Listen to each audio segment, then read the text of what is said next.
Now that you have set up your autoresponder system, you can set up your web forms. In other words, web forms are forms that allow you to collect people's emails and their names and get them onto your email list. Now, keep in mind that a lot of you may not need to do this, especially if you're using a landing page creation system like Lead Pages or something else that connects to GetResponse or your autoresponder system through API.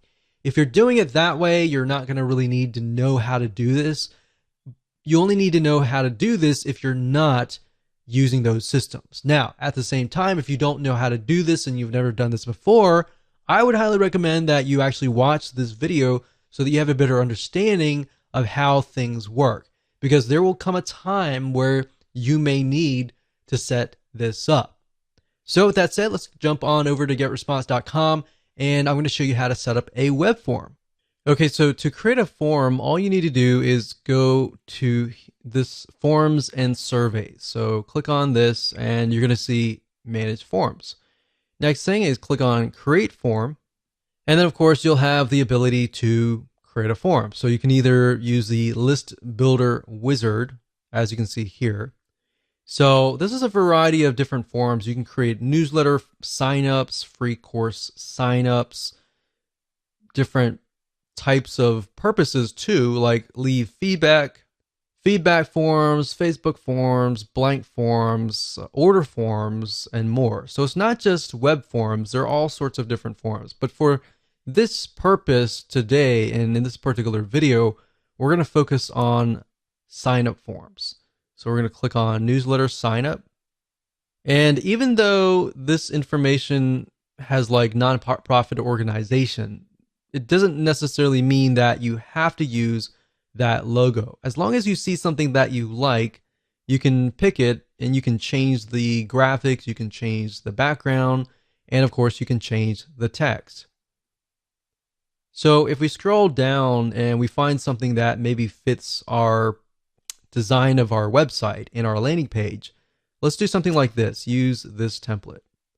So now at this point, if you select the items, you can actually change them. So this is a different logo, so we could change it to our own logo, click image, and of course go through the process of finding either a logo or clicking my images and finding your logo. Now, for the sake of simplicity, I try to keep my web forms very simplistic.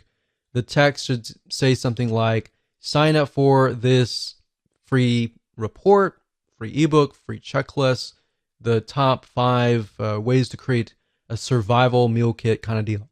You have to tell people what exactly that they are getting so that they kind of can visualize what they're going to get on the other side. So keep it simple, straightforward, to the point.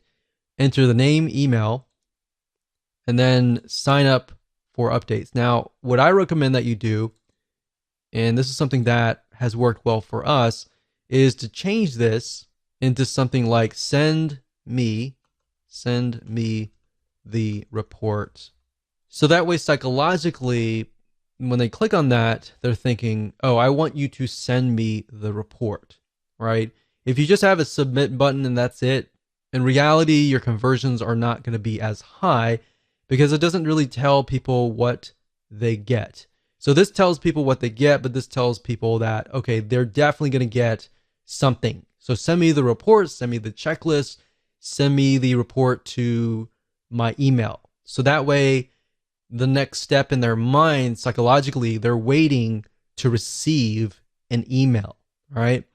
Now, you can test this out. If you only want to collect emails only, you could remove the name here. But if you do that, just keep in mind that when you customize your emails and you personalize them, you can't say, hey, first name, because you don't have their name. So going through here, these are just elements that you can add. And of course, you have the layout and the style. You can change the design, the color, and all of that.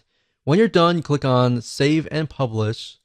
And there we go. So we're almost done. And now there are several different options that you have. You can say, I will install the form myself, and it'll give you a script code. So this is JavaScript. You can click copy. And then, of course, you can add that to your landing page, you can add that to your blog. Now, like I said, if you're using lead pages, then you're never really going to have to even go through this process. This process really is only for if you are posting this directly to your blog or anywhere else. You can also say GetResponse will host my form. So what this will give you is a direct link to a URL. So if we go here, when somebody goes straight to that link, they are then, of course, sent to the opt-in here. I would not recommend that you do this unless it was like a customer or somebody that really trusts you. In fact, I would highly recommend that you use an external landing page creator, or you use the built-in one in GetResponse. And if you do that, you don't even need any of this information. And that's how to create a web form.